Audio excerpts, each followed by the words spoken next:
The majority of the Dead Sea Scrolls are prior to our Lord's time. The majority of them that have so far been used are approximately 150, 200 BC.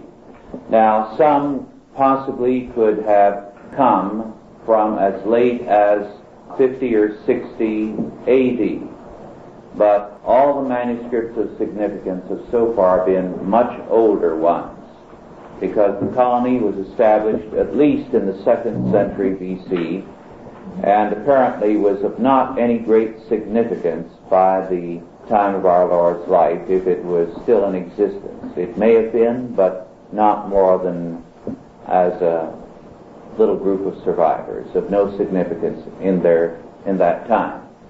Now, as far as discovering any such manuscript, the idea is nonsense.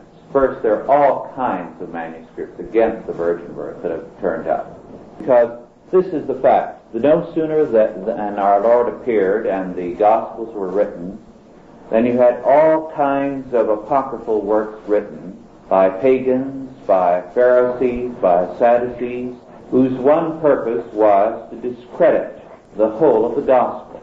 So that there are documents of this sort, but it's significant as far as their date is concerned.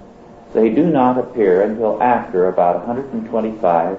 Now, there's a good reason why they do not appear until after that date. And we find virtually no references to the gospel incidents or to the life of our Lord from the time of his life until a century later. And only then a few begin to appear, and it's by the end of the 2nd century before they become common. And the reason is a very revealing one. If you hated everything that the life of our Lord represented, and neither the Jews nor the Gentiles wanted any part of it, it was something that they felt a horror for. This was a threat to them. And we know from the first Roman report we have by a consul that this was regarded as a menace. How are you going to deal with it when the evidence was so tremendous against you? And how are you going to say that, for example, the miracles didn't take place or the resurrection didn't take place, when there were thousands of people who could say, well, I saw him die, and I saw him raise Lazarus from the grave, and he'd been in the grave 3 days at the time. Or I saw him take someone who was blind from birth and give him sight. And as many as 500 persons were with him on a single occasion after his resurrection. Now, if you wrote anything at that time, there are too many people who could say, now look, you are a fool. You're just writing out of spite and hatred, and here are all these people that I know who were there, and I was there. You see why they kept silent.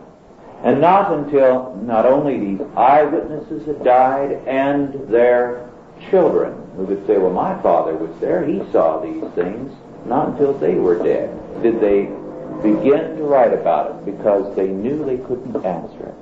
And what they did instead was to go to all the records and destroy all reference.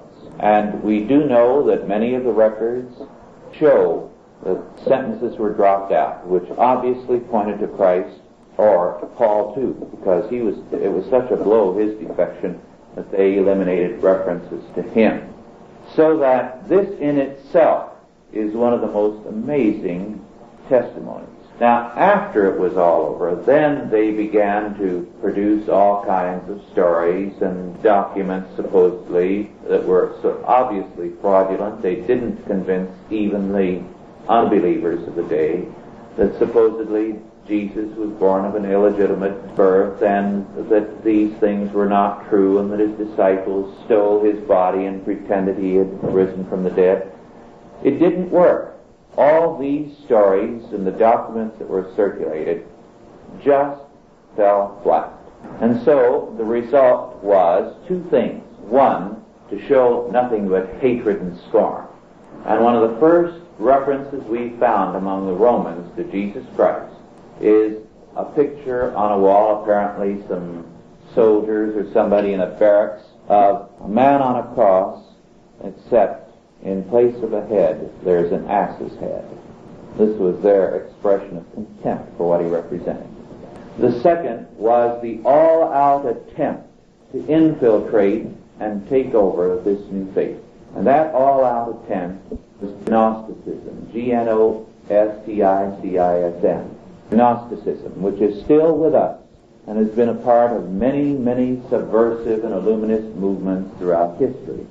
And Gnosticism was a combination of all of the Roman and Greek pagan ideas and some Pharisaic ideas. And for a time it took over vast segments of the church. But of course it was ultimately defeated and rooted out.